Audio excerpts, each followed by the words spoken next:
બજારની કે લારીની પાઉંભાજીમાં એવું તો શું નાખવામાં આવે છે કે આપણને ઘરની પાઉંભાજી કરતાં બહારની વધારે ભાવે છે। તો આજે એ બહારની ભાજીમાં નાખવામાં આવતું સિક્રેટ તમને જણાવીશ કે જે નાખવાથી ભાજી એકદમ ચટપટી અને ટેસ્ટી લાગે છે। તો એક વખત આ રીતે ભાજી બનાવીને ઘરે બધાને ખવડાવો, કોઈ કહી નહીં શકે કે આ ભાજી તમે ઘરે બનાવી છે। તો ઘરે ભાજી બનાવવા માટે, પાઉંભાજી બનાવવા માટે અહીંયા વેજીટેબલનું હું તમને પરફેક્ટ માપ આપી રહી છું। આ માપ મેં બહારની પાઉંભાજીવાળા પાસેથી જાણેલું છે। આ માપથી તમે મોટા 6 થી 7 મેમ્બર માટે ભાજી બનાવી શકશો અને નાના બાળક હશે સાથે તો 7 થી 8 જણને પણ થઈ જશે। પછી તો ખાવાવાળા પર ડિપેન્ડ છે કે કેટલું જોઈશે, એટલે અહીંયા હું તમને એપ્રોક્સ માપ આપી રહી છું। આગળ તેલ અને બટરનું માપ પણ બતાવીશ, તો વિડીયો પૂરો જોજો તો તમારાથી પણ ભાજી એકદમ પરફેક્ટ બજાર જેવી જ બનશે।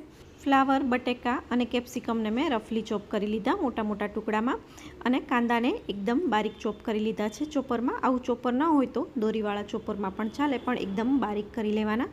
અને પછી આદુ મરચાં લસણમાં થોડું મીઠું નાખીને તેની પણ એકદમ સરસ પેસ્ટ બનાવી લીધી છે। હવે અહીંયા ટમેટાને મેં ગરમ પાણીમાં ઉકાળીને તેની છાલ કાઢીને લીધા છે। આ રીતે કરશો તો ભાજીમાં થોડું કચરો કચરો જેવું ઓછું લાગશે। અને પછી મિક્સર જારમાં થોડું પાણી નાખીને પ્યોરી તૈયાર કરી લીધી છે। બધી વસ્તુ તૈયાર છે, તો હવે સૌથી પહેલાં કટ કરેલા જે વેજીટેબલ છે તેને આપણે વઘારી લેવાના છે।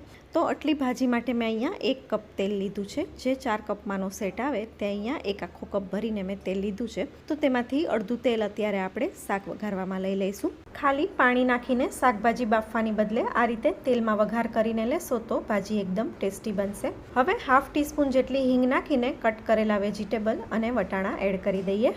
અને હવે શાકભાજી પૂરતી જ હળદર અને મીઠું નાખીને આ શાકભાજીને 5 થી 7 મિનિટ માટે ધીમા ગેસ પર સાતળવાના છે। આ રીતે તેલમાં 5 થી 7 મિનિટ શાકભાજીને સાતળશો એટલે શાકભાજી ચડવા માટે પાણી થોડું ઓછું જોઈશે, અને ઓછા પાણીમાં ચડેલું શાક હશે એટલે ભાજી એકદમ ટેસ્ટી બનશે, ફિક્કી નહીં લાગે। પછી આગળ જેટલું પાણી જોઈશે તેટલું આપણે ભાજી ઢીલી કરવા માટે લઈશું, પણ શાકભાજીને ચોળવવા માટે પાણી પણ એકદમ ઓછું જ લેવાનું છે। તો અત્યારે મેં અહીંયા થોડું પાણી એડ કર્યું, અડધા કપ જેટલું। પછી આ રીતે ચમચાથી દબાવીને જોઈ લેવાનું કે પાણી ઉપર દેખાય છે કે નહીં। આ રીતે શાક ડૂબે તેટલું પાણી નાખીને 3 થી 4 વિસલ કરી લેવાની, અને પછી ઠંડુ થઈ જાય એટલે મેશ કરીને સાઈડ પર મૂકી દઈએ। અને હવે ભાજી વઘારી લઈએ।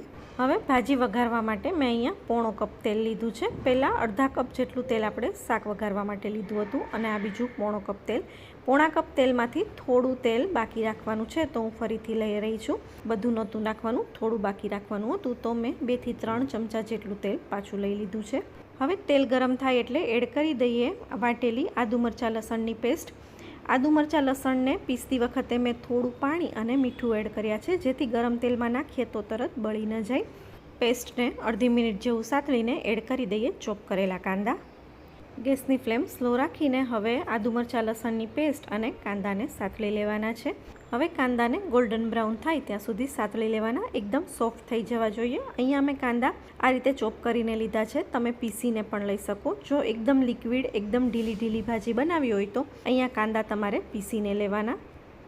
તેલ છૂટું પડી ગયું છે અને કાંદા એકદમ સરસ સોફ્ટ થઈ ગયા છે, ગોલ્ડન બ્રાઉન પણ થઈ ગયા છે। તો હવે એડ કરી દઈએ ટામેટાની પ્યુરી। ટામેટાની પ્યુરીની સાથે સાથે જ હવે બધા મસાલા કરી દેવાના, એટલે બંને વસ્તુ એકસાથે કૂક થઈ જાય। તો મસાલામાં અહીંયા મેં હાફ ટીસ્પૂન જેટલી હળદર લીધી છે। ભાજીમાં હળદર એકદમ ઓછી નાખવાની। કાશ્મીરી લાલ મરચું, તીખાસ માટે લીલું મરચું લીધું છે, એટલે કલર માટે અહીંયા કાશ્મીરી લાલ મરચું લીધું। 3 થી 4 ટીસ્પૂન જેટલું ધાણા જીરું, 1 ટીસ્પૂન રેગ્યુલર ગરમ મસાલો, 1 ટીસ્પૂન એવરેસ્ટ પાઉંભાજી મસાલો, સ્વાદ પ્રમાણે મીઠું, અને થોડી કસૂરી મેથી નાખવાની છે। કસૂરી મેથી અહીંયા વિડીયોમાં કટ થઈ ગઈ છે, તો તે ખાસ એડ કરવાની। હવે બધી જ વસ્તુને એકદમ સરસ મિક્સ કરીને જ્યાં સુધી તેલ છૂટું ન પડી જાય ત્યાં સુધી ચડવા દેવાનું છે। 5 થી 7 મિનિટ સતળાઈ ગયા પછી હજી તેલ છૂટું નથી પડ્યું અને બહુ જ છાંટા ઉડે છે, તો મેં આ રીતે થોડીવાર માટે ઢાંકીને ચડવા દીધું। તેલ એકદમ સરસ છૂટું પડી જાય પછી જ બાફેલું શાક નાખશો તો ભાજીનો ટેસ્ટ એકદમ સરસ બનશે। હવે તેલ અહીંયા એકદમ સરસ રિલીઝ થઈ ગયું છે, તો એડ કરી દઈએ 2 ટેબલસ્પૂન જેટલું બટર। મેં અહીંયા તેલ વધારે અને બટર થોડું ઓછું લીધું છે, તમારે હજુ થોડું બટર વધારે અને તેલ ઓછું કરી નાખવું હોય તો તે રીતે પણ ચાલે।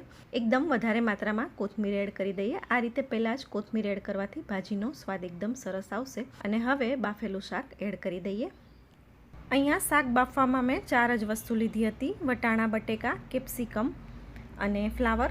જો તમારે બીજું કોઈ પણ શાક લેવું હોય તો લઈ શકો. ઘણા લોકો રીંગણા અને દૂધી પણ નાખે છે, પણ જેટલા પાણીવાળા શાક લેશો ભાજીમાં તેટલી ભાજી ફીકી બનશે, એટલે મેં અહીંયા 4 જ વસ્તુ લીધી છે. હવે શાક એડ કર્યા પછી, બાફેલું શાક એડ કર્યા પછી ભાજી જેવી તમને ઢીલી જોઈતી હોય તે રીતે પાણી એડ કરવાનું. તો મેં અહીંયા મારે જે રીતની કન્સિસ્ટન્સી રાખવી હતી તે પ્રમાણે પાણી એડ કરી દીધું. અને હવે ઉપરથી એક સરસ લસણની ચટણીનો વઘાર કરવાનો છે, જેનાથી ભાજીની ફ્લેવર એકદમ સરસ આવશે. તો હવે આપણે ભાજી વઘારવાની શરૂઆત કરી ત્યારે જે 2 થી 3 ચમચા જેટલું તેલ કાઢીને લઈ લીધું હતું તે તેલ મેં ગરમ કરી લીધું અને તેમાં લસણની ચટણી 1 થી 2 ટીસ્પૂન જેટલી એડ કરી દીધી. તમારે જે રીતની ફ્લેવર જોઈતી હોય તે રીતે લસણની ચટણી એડ કરીને ઉપર વઘાર કરી દીધો. અને થોડા આદુ મરચાં લસણની પેસ્ટ પણ એડ કરી છે. ભાજીમાં તીખાશ થોડી ઓછી લાગતી હતી એટલે. અહીંયા આ લસણની ચટણી જે મેં નાખી તે હું બનાવીને ફ્રીઝમાં રાખું જ છું. આ રીતે બનાવેલી ચટણી રગડા પેટીસ, પાઉંભાજી કે બીજી કોઈ પણ વસ્તુમાં તમારે જેમાં પણ લસણની ચટણી જોઈતી હોય તેમાં કામ લાગે છે.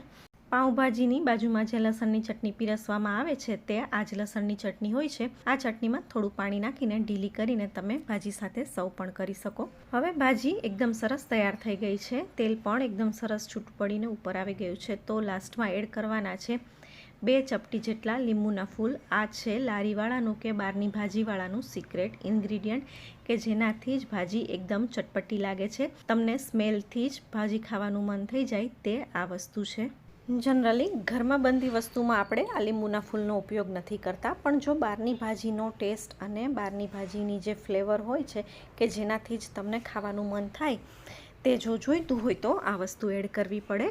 તો હવે ભાજી અહીંયા એકદમ સરસ તૈયાર થઈ ગઈ છે. આ રીતે તેલ છૂટું પડીને ઉપર આવે એટલે ભાજી પ્રોપર થઈ ગઈ સમજવાની. મેં અહીંયા લીંબુના ફૂલ એકદમ ઓછી માત્રામાં લીધા છે, પણ જો તમે થોડા પણ વધારે એડ કરો તો ટમેટાની માત્રા થોડી ઘટાડી દેવાની, નહીંતર ભાજી ખાટી લાગશે. હું દરેક વખતે લીંબુના ફૂલ નથી વાપરતી ભાજી બનાવવામાં, પણ અહીંયા તમને બતાવવા માટે જ મેં ખાસ લીંબુના ફૂલનો ઉપયોગ કર્યો છે. તો ભાજી એકદમ સરસ તૈયાર છે સર્વ કરવા માટે. ફટાફટ મસાલા પાઉં સાથે સર્વ કરી દઈએ.